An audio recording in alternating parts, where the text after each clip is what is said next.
ప్రభునందు మరణాత విశ్వాస సమాజము అనే ఈ టీవీ కార్యక్రమానికి ఇచ్చేసిన మీ అందరికీ ప్రభు యేసుక్రీస్తు నామమున శుభములు కలుగునగాక. ఈ రోజున దేవుని యొక్క వాక్యంలో 1 సమూయేలు గ్రంథము 25 అధ్యాయం 6వ వచనంలో ఆ భాగ్యవంతునితో నీకును నీ ఇంటికిని నీ కలిగిన అంతటికిని క్షేమమౌనుగాకని పలికి ఈ వర్తమానము తెలియజెప్పమన్నారు. మరి ఇక్కడ మనం గమనిస్తే కీర్తనల గ్రంథము 18వ అధ్యాయము 6వ వచనంలో ఏమనుంది అని మనం ఆలోచన చేస్తే అక్కడ దావీదు యొక్క ప్రార్థన మనకు కనపడుతూ ఉంది. దావీదు యొక్క ప్రార్థన ఏంటి అంటే, నా శ్రమలో నేను యెహోవాకు మొరపెట్టి తిని, నా దేవునికి నేను ప్రార్థన చేసి తిని, ఆయన తన ఆలయములో ఆలకించి నా ప్రార్థన అంగీకరించెను. నా మొర ఆయన సన్నిధిని చేరి ఆయన చెవులు జొచ్చెను అని చిన్న ప్రార్థన. తండ్రి మీకు వందనాలు, నీ బిడ్డలను దీవించి ఆశీర్వదించి నీ యొక్క వాక్యము ద్వారా నీ ప్రజలను బలపరిచి నీ సన్నిధి తోడుగా ఉంచమని, నీ మాటలు వినుసున్న నీ ప్రజలకు వినగలిగిన చెవిని గ్రహించగలిగిన మనస్సును దయచేసి దీవించమని యేసు నామములో ప్రార్థిస్తున్నాము తండ్రి, ఆమేన్. ఓకే, ఇక్కడ మనం చూస్తున్నట్లయితే దావీదు నా శ్రమలో నేను యెహోవాకు మొరపెట్టి తిని, నా దేవునికి నేను ప్రార్థన చేసి తిని, నా శ్రమలో నేను యెహోవాకు మొరపెట్టాను, మరి నా దేవునికి ప్రార్థన చేశాను అంటే, మరి నిజంగా ఇక్కడ మనం గమనిస్తున్నప్పుడు మనము దేవునికి మొరపెట్టినప్పుడు, దేవునికి ప్రార్థన చేస్తున్నప్పుడు మరి ఎవరికి ప్రార్థన చేయాలి అంటే, వినగలిగిన దేవుడు, నమ్మదగిన దేవుడు, మన కష్టాలను సమస్యలను అర్థం చేసుకునేటువంటి దేవునికి మనం ప్రార్థన చేసినప్పుడు ఆయన మన శ్రమలో మనకు సహాయం చేసే దేవుడిగా ఉన్నాడు అని మరి లేఖనం ద్వారా మనం తెలియజేస్తున్నారు దేవుడు. దావీదు అన్నాడు, నా కష్టాలలో నేను యెహోవాకు ప్రార్థన చేశాను, సాయం కోసం నా దేవునికి మొరపెట్టాను, నా కష్టాలలో నేను దేవునికి ప్రార్థన చేశాను, సహాయం కోసం నా దేవునికి నేను మొరపెట్టాను. ఈ వచనాల్లో దావీదుకు క్రీస్తు కనిపించినటువంటి సందర్భాన్ని, దర్శనములో ఆయన భావించినటువంటి అనుభవాన్ని ఇక్కడ మనం చూస్తూ ఉన్నాం. ఏంటి ఆ అనుభవం అంటే, ఆయనకు శ్రమ వచ్చినప్పుడు, కష్టం వచ్చినప్పుడు సహాయం కోసం ఎలాగైతే దేవుణ్ణి యేసుక్రీస్తు ప్రభువు అర్థించి ఆ రోజున ఏ విధంగా అయితే ప్రార్థన చేశాడో, శ్రమ వచ్చి ఉన్నది, నాకు సహాయం చేసేవారు ఎవరూ లేరు అని మరి నిజంగా మనం చూడండి, కీర్తనల గ్రంథము 22వ కీర్తన 11వ వచనంలో మనం చదివినప్పుడు అక్కడ చెప్పబడుతూ ఉంది, శ్రమ వచ్చి ఉన్నది, సహాయం చేయవాడు ఎవడునూ లేడు, నాకు దూరముగా ఉండకు తండ్రి అని యేసు ప్రభు స్వయంగా ఆయన తండ్రికి ప్రార్థన చేసినట్లుగా మనం చూస్తున్నాం. శ్రమ వచ్చినప్పుడు యేసుక్రీస్తు ప్రభు ఎలాగైతే మొరపెట్టాడో ఆ విధంగానే ఇక్కడ దావీదు ప్రార్థన చేస్తున్నట్టుగా మనం చూస్తూ ఉన్నాం. మరి ఆ శ్రమలో దేవునికి మొరపెట్టినప్పుడు దేవుడు ఆయనను ఏ విధంగా మరి ఆదుకున్నాడో మనం చూస్తాం. హెబ్రీ పత్రిక మరి 5వ అధ్యాయము 7వ వచనం మనం చదివినట్లయితే, హెబ్రీ పత్రిక 5వ అధ్యాయము 7వ వచనంలో ఏమని ఉంది అని మనం చూస్తే, ఆయన శరీరధారి అయి ఉన్న దినములలో మహారోదనముతోనూ కన్నీళ్లతోనూ తన్ను మరణము నుండి రక్షింపగల వానికి ప్రార్థనలను యాచనలను సమర్పించి భయభక్తులు కలిగి ఉన్నందున ఆయన అంగీకరింపబడెను. ఆయన కుమారుడై ఉండియు తాను పొందిన శ్రమల వలన విధేయతను నేర్చుకొనెను. మరియు ఆయన సంపూర్ణ సిద్ధి పొందినవాడై మెల్కీషెదెకు యొక్క క్రమములో చేరిన ప్రధాన యాజకుడని దేవుని చేత పిలువబడి తనకు విధేయులైన వారికి అందరికీ నిత్యరక్షణకు ఆయన కారకుడాయను అని చెప్పి రాయబడి ఉంది. ప్రియ దేవుని బిడ్డలారా, ఆయన శరీరధారి అయి ఉన్నటువంటి దినములలో ఆయన మహారోదనముతోనూ కన్నీళ్లతోనూ తన్ను మరణము నుండి రక్షింపగల వానికి ప్రార్థనలను యాచనలను సమర్పించి భయభక్తులు కలిగి ఉన్నందున ఆయన అంగీకరించబడ్డాడు అని.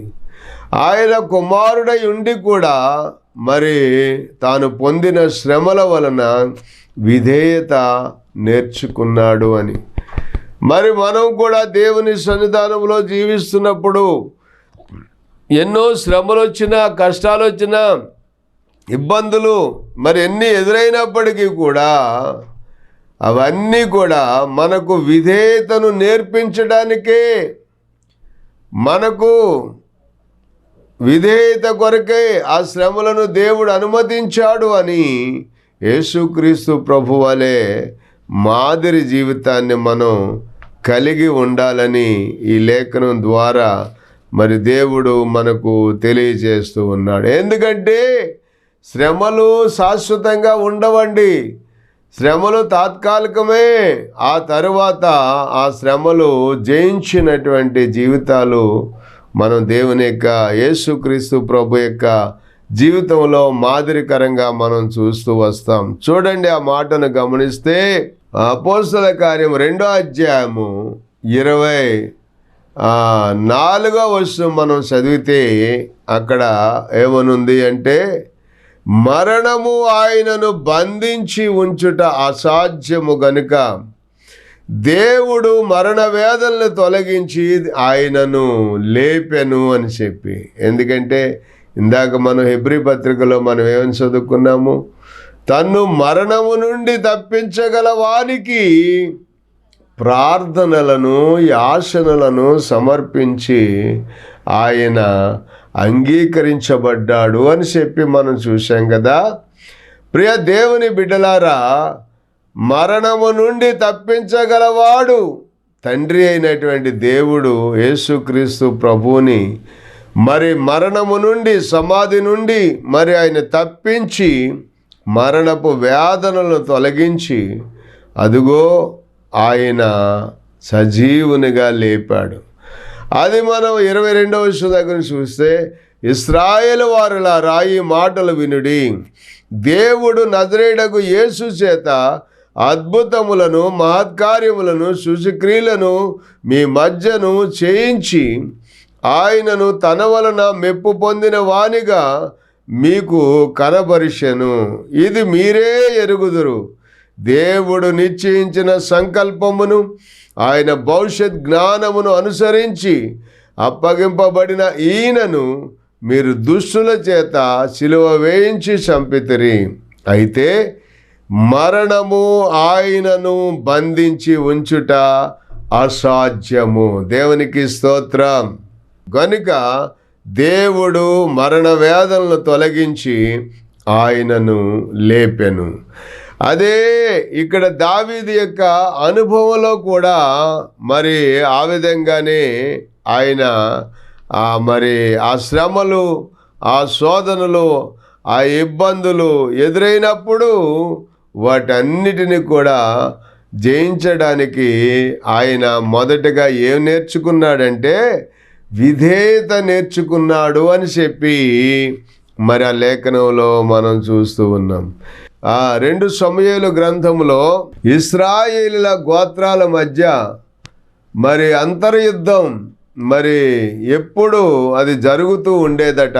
మనం గమనిస్తే 2 సమూయేలు గ్రంథము 3వ అధ్యాయము 1వ వచనం మనం గమనిస్తే అక్కడ ఏముంది అని మనం ఆలోచన చేస్తే, సౌలు కుటుంబీకులకును దావీదు కుటుంబీకులకును బహుకాలము యుద్ధము జరుగగా దావీదు అంతకంతకు ప్రబలెను. మరి సౌలు కుటుంబం అంతకంతకు నీరసిల్లెను అని చెప్పి రాయబడి ఉంది. గమనించారా? సౌలు కుటుంబం అంతకంతకు నీరసిల్లిపోయింది. మరి దావీదు కుటుంబం అంతకంతకు వర్ధిల్లి ప్రబలుతూ వచ్చిందని చెప్పి ఆ వాక్యంలో మనం చూస్తూ ఉన్నాం. మరి అదేవిధంగా మనం ఇక్కడ గమనిస్తే ఎందుకు అలాగా సొమ్మసిల్లిపోయింది, నీరసిల్లిపోయింది, సౌలు కుటుంబం అలాగే ఎందుకు బలహీనమైపోయింది అని మనం ఆలోచన చేస్తుంటే చూడండి, దేవుని యొక్క ఇష్టంలోను దేవుని యొక్క చిత్తంలోను మరి దావీదు ఉన్నాడు కనుకనే దావీదుకు దేవుని యొక్క సహాయము దొరుకుతూ వచ్చింది. దేవుని యొక్క సహాయంతో దావీదు అంతకంతకు వర్ధిల్లుతూ వచ్చాడని, మరి దేవుని యొక్క సహాయము లేనటువంటి సౌలు అంతకంతకు నీరసిల్లిపోతూ వచ్చాడు అని చెప్పి మరి ఆ లేఖనాల్లో మనం చూస్తూ వచ్చాం. చూడండి, 5వ అధ్యాయము 10వ వచనం మనం చదివితే అక్కడ ఏముంది అంటే, దావీదు అంతకంతకు వర్ధిల్లెను, సైన్యములకు అధిపతియగు యెహోవా అతనికి తోడుగా ఉండెను అనే మాట ఇక్కడ మనకు కనపడుతూ ఉంది. దావీదు అంతకంతకు వర్ధిల్లుతూ వచ్చాడు. మరి ఎందుకనంటే సైన్యములకు అధిపతియగు యెహోవా అతనికి తోడుగా ఉన్నాడు అని చెప్పి రాయబడి ఉంది. కనుకనే చూడండి, మరి దేవుని యొక్క తోడు లేనటువంటి, దేవుని యొక్క సహకారం లేనటువంటి సౌలు కుటుంబం ఎలాగ శిథిలమైపోయిందో మనం చూస్తాం. మరి 2 సమూయేలు గ్రంథము 3వ అధ్యాయము 6వ వచనం దగ్గర చదివితే, సౌలు కుటుంబీకులకును దావీదు కుటుంబీకులకును యుద్ధము జరుగుచుండగా అబ్నేరు సౌలు కుటుంబీకులకు బహుసహాయము చేశాను. అయ్యా కుమార్తె అయిన రిషా అయను ఒక ఉపపత్ని సౌలుకుండెను. నా తండ్రి ఉపపత్ని అగు దానిని నీవెందుకు కూడితివని ఇష్బోషెతు అబ్నేరును అడగగా, అబ్నేరును ఇష్బోషెతు అడిగిన ఆ మాటకు బహుగా కోపగించుకుని, నిన్ను దావీదు చేతికి అప్పగింపక నీ తండ్రి అయిన సౌలు ఇంటి వారికి అతని సహోదరులకును అతని స్నేహితులకును ఈవేళ నేను ఉపకారం చేసిన నన్ను యోధావారికి చేరిన కుక్కతో సమానంగా చేసి ఈ దినమున ఒక స్త్రీని బట్టి నా మీద నేరం మోపుదువా అని చెప్పి మరి చూడండి, సౌలు కుమారుడైనటువంటి ఇష్బోషెతు మరి ఇశ్రాయేలుల మధ్యలో అంతర్గత వివాదాలు ఉన్నాయి అనటానికి ఇక్కడ మనం చూస్తుంటే, కొంతమంది ఏమో దావీదు పక్షాన ఉన్నారు ఇశ్రాయేలీల్లో యోధావారిలో, కొంతమంది ఏమో మరి సౌలు కుమారుడైనటువంటి ఇష్బోషెతు పక్షాన ఉన్నారు. ఈయనకి సైన్యాధిపతులు ఉన్నారు, దావీదుకును సైన్యాధిపతులు ఉన్నారు. వాళ్ళకి వీళ్ళకి మధ్యన యుద్ధం జరుగుతూనే ఉంది. ఆ యుద్ధంలో అబ్నేరు అనేటువంటి వాడు మరి సౌలు కుటుంబానికి, సౌలు కుమారుడైనటువంటి ఇష్బోషెతుకి ఎంతో సహాయం చేస్తూ ఎన్నో రకాలుగా వారి కొరకు ప్రయాసపడుతూ వచ్చినట్లుగా మరి ఈ లేఖనములో మనం చూస్తూ ఉన్నాం. అయితే సౌలు, యోనాతాను, మరొక ఆ సహోదరుడు వాళ్ళు ముగ్గురు ఒకేసారి గిల్బో పర్వతం మీద చనిపోయినప్పుడు ఆ తరువాత ఇష్బోషెతు అనేటువంటి మరొక కుమారుడు మరి ఇశ్రాయేలీయులకు ఒకే ఒక దీపంగాను దిక్కుగాను ఉన్నాడు. అయితే అతనికి సహాయం చేయటానికి, కొంతమంది ఇశ్రాయేలు ప్రజలకు సహాయం చేయటానికి అబ్నేరు అనేటువంటి సైన్యాధిపతి ఇష్బోషెతుకు సహాయం చేస్తూ వస్తున్నాడు. అయితే ఇక్కడ జరిగిన సందర్భం ఏంటంటే, ఒక స్త్రీని బట్టి ఇప్పుడు అబ్నేరు సౌలు కుమారుడైన ఇష్బోషెతుకు వ్యతిరేకం అయిపోయాడు. సరే, ఇక్కడ మనం గమనిస్తే మరి యెహోవా దావీదునకు ప్రమాణం చేసిన దానిని అతని పక్షమున నేను నెరవేర్చని ఎడల దేవుడు నాకు గొప్ప అపాయము కలుగుజేయునుగా, కానీ సౌలు ఇంటి వారి వశము కాకుండా రాజ్యమును తప్పించి దాను మొదలుకొని బెయేర్షెబా వరకు దావీదు సింహాసనమును ఇశ్రాయేలుల వారి మీద యోధా వారి మీదను నేను స్థిరపరుస్తానని చెప్పి మరి అబ్నేరు ఇష్బోషెతుకి అడ్డం తిరిగి ఎదురు తిరిగి తిరుగుబాటు చేసి దావీదు దగ్గరకు మరి వర్తమానం పంపించాడు. ఏమని పంపించాడు? అబ్నేరు తన తరపున దావీదు నొద్దకు దూతలను పంపి, ఈ దేశం ఎవరిది? నీవు నాతో నిబంధన చేసిన ఎడల నేను నీకు సహాయం చేసి ఇశ్రాయేలు వారందరినీ నీ తట్టు తిప్పుతానని వర్తమానం పంపగా తిరుగుబాటు చేసి మరి అక్కడి నుంచి సడన్గా పార్టీ మార్చేసాడు అనమాట అండి. మనం ఎలా చూస్తూ ఉన్నాం. ఈ దేశం ఎవరిది? నీవు నాతో నిబంధన చేసిన ఎడల నేను నీకు సహాయం చేసి ఇశ్రాయేలు వారిని అందరినీ నీ తట్టు తిప్పేస్తాను అని వర్తమానం పంపితే దావీదు గారు ఏం చేశాడంటే, మంచిది, నేను నీతో నిబంధన చేస్తాను, అయితే నీవు నా దగ్గరకు వచ్చేటప్పుడు మరి అక్కడ సౌలు కుమార్తె నా దగ్గరికి తీసుకుని రావాలి, లేకపోతే నీకు దర్శనం కలగదు అన్నాడు. దేవునికి స్తోత్రం. సరే, తర్వాత సౌలు కుమారుడు అబ్నేరు వీరందరూ ఆలోచించి దావీదు మరి భార్యను మొట్టమొదటిగా మరి దేవుడు యుద్ధానికి వెళ్ళినప్పుడు దావీదు యుద్ధం చేసి మరి ఫిలిష్తీయులను ఓడించినప్పుడు మొట్టమొదటిగా సౌలు మరి తనకు ఇచ్చినటువంటి భార్య మీకాల్ని తీసుకుని వచ్చినట్లుగా లేఖనాల్లో మనం చూస్తూ ఉన్నాం.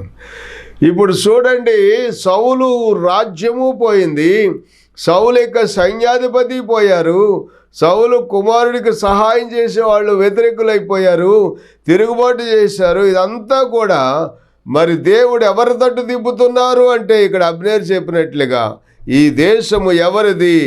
నీవు నాతో నిబంధన చేసిన ఎడల నేను నీకు సహాయం చేసి ఇశ్రాయేలు వారందరినీ నీ తట్టు తిప్పదనని చెప్పి దావీదు తట్టునకు ఇశ్రాయేలు ప్రజలందరినీ కూడా దావీదు వైపునకు తిప్పుతున్నట్లుగా ఈ లేఖనాల్లో చూస్తూ ఉన్నాం. దేవుని బిడ్డలారా, మరి నాశనము అనేది మరి ఒక్కసారిగా జరగదు, కానీ క్రమక్రమంగా మరి జరుగుతూ వస్తూ ఉంటుంది. ఏదైనా ఒక్కసారి జరిగేది కాదు. అలాగున దావీదు అంతకంతకు వర్ధిల్లుతూ వచ్చాడు. మరి సౌలు కుటుంబం అంతకంతకు నీరసిల్లిపోతూ వచ్చినట్లుగా ఇక్కడ మనం చూస్తూ ఉన్నాం. కనుకనే దేవుని యొక్క సన్నిధానములో మరి మనం నీరసిల్లిపోకుండా ఎప్పుడూ కూడా దేవుని సన్నిధిలో సంతోషంగా ఉజ్జీవంగా మనం ఉండాలి అంటే మరి దేవుని యొక్క కృప చొప్పున మనం బ్రతకాలి. దేవునికి ఇష్టమైనటువంటి రీతిలో మనం జీవించే వారంగా మనం ఉన్నప్పుడు దేవుడు ఆయన సంతోషించి మరి మనల్ని అందరినీ కూడా ఆశీర్వదించే దేవుడిగా ఉన్నాడు. దావీదు తనకు వచ్చినటువంటి శ్రమలో దేవునికి మొరపెట్టాడు, విధేయతను నేర్చుకున్నాడు. తనకు కలిగిన దానిని అంతటిని కూడా దేవుని యొక్క చిత్త ప్రకారముగా చేయటానికి దావీదు ముందుకు వచ్చినట్లుగా మనం చూస్తూ ఉన్నాం. ఇక్కడ మనం గమనిస్తే సౌలు ఎంత బలహీనమైపోయాడో, సౌలు కుటుంబాలు ఎంత బలహీనమైపోయినాయో ఇవన్నీ ఎందుకు ఇలా జరిగినాయి అంటే దేవుని చిత్తము కానటువంటి మరి ఆ కుటుంబము మరి దేవునికి దూరం అయిపోయి, రాజ్యానికి దూరం అయిపోయి, దేశానికి దూరం అయిపోయి మరి వాళ్ళు చివరికి ఉనికిలో లేకుండా పోయినట్లుగా మనం చూస్తూ ఉన్నాం. అయితే దావీదు కుటుంబం అంతకంతకు ఎందుకు ఆ విధంగా వర్ధిల్లింది అని మనం ఆలోచన చేసినప్పుడు మరి నిజంగా దేవుడు మరి దావీదుకు తోడై ఉన్నాడు గనుక, మరి దేవుడు దావీదుని ఎన్నుకున్నాడు, ఏర్పరచుకున్నాడు గనుక మరి దావీదు యొక్క జీవితంలో మరి దేవుడు చేసినటువంటి ఆ గొప్ప మేలులు వారు అనుభవిస్తూ వచ్చినటువంటి సందర్భాలు మనం చూస్తూ వచ్చాం. కనుకనే దేవుని బిడ్డలారా, దేవుని సన్నిధిలో మనం ఎప్పుడూ కూడా దేవునికి ఇష్టలుగా మనం జీవిస్తే దేవుడు మనల్ని ఎప్పుడూ కూడా వదిలిపెట్టకుండా, విడిచిపెట్టకుండా చివరి వరకు మనము, మన తర్వాత వచ్చేటువంటి మన సంతతిని కూడా దేవుడు ఆశీర్వదించి వర్ధలు చేస్తాడు అనటంలో ఏమాత్రము సందేహం లేదు. అందుకే దైవ సాన్నిధ్యంలో జీవిస్తున్నటువంటి మనము ఎప్పుడూ కూడా దేవునికి మరి విధేయులమై, నమ్మకస్తులమై జీవించినట్లయితే దేవుడు అద్భుతంగా దావీదు కుటుంబాన్ని ఎలాగ అంతకంతకు వర్ధలు చేస్తూ వచ్చాడో అలాగే మరి మనలను కూడా, మన కుటుంబాలను కూడా దేవుడు మనకిచ్చినటువంటి వనరులను, దేవుడు మనకిచ్చినటువంటి మరి సంఘాలను కూడా దేవుడు అంతకంతకు ఆయన వర్ధలు చేసే దేవుడుగా ఉంటూ ఉన్నాడని ఈ వాక్యంలో మనం చూస్తూ ఉన్నాం.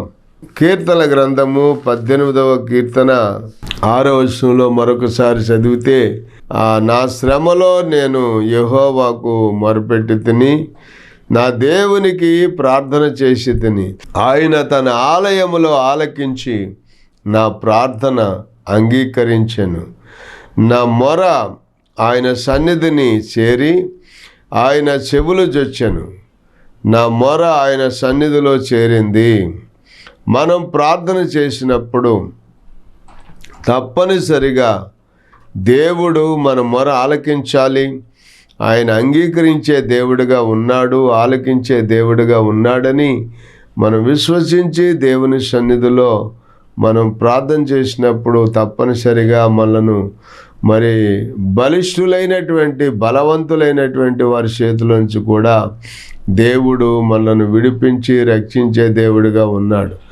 17వ వచనం మనం చదివినప్పుడు, బలవంతులకు పగవారు, నన్ను ద్వేషించువారు నాకంటే బలిష్ఠులై ఉండగా వారి వశము నుండి ఆయన నన్ను రక్షించెను. ఆపత్కాలమందు వారు నా మీదకి రాగా యెహోవా నన్ను ఆదుకొనెను. విశాలమైన స్థలమునకు ఆయన నన్ను తోడుకొని వచ్చెను. నేను ఆయనకు ఇష్టడను కనుక ఆయన నన్ను తప్పించెను అన్నాడు. చూసారా, ఎక్కడి నుంచి తప్పించాడు? అలాగనే మనం చూస్తే మరి శ్రమలో నుంచి తప్పించాడు, మరి కష్టాల్లో నుంచి విడిపించాడు.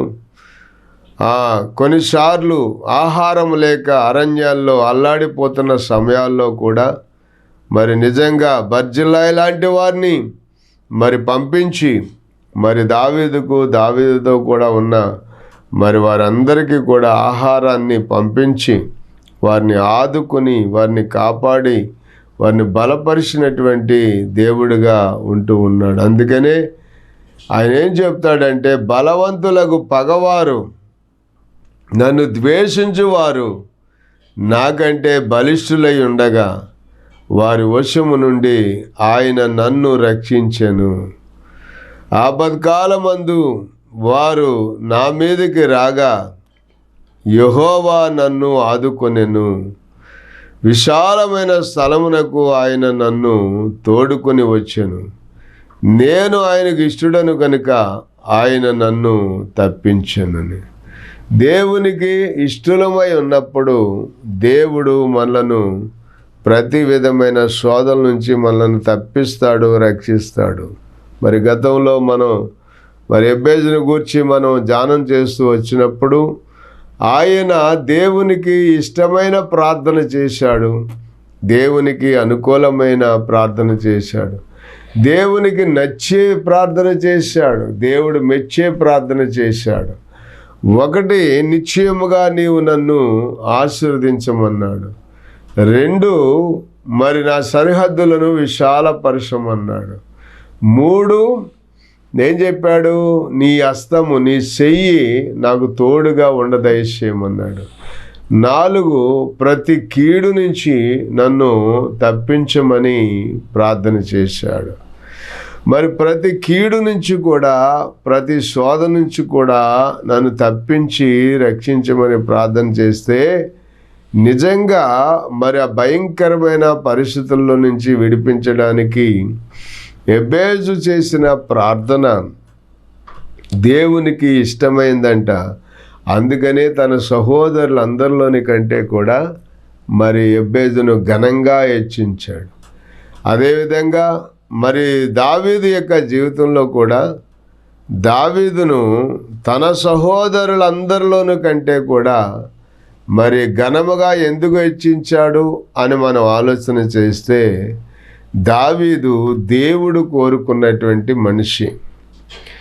దావీదు దేవునికి ఇష్టుడైనటువంటి మనిషి. ఇక్కడ చెప్తున్నాడు కదండి 19వ వచనంలో, విశాలమైన స్థలమునకు ఆయన నన్ను తోడుకొని వచ్చెను, నేను ఆయనకు ఇష్టడను గనుక ఆయన నన్ను తప్పించెను.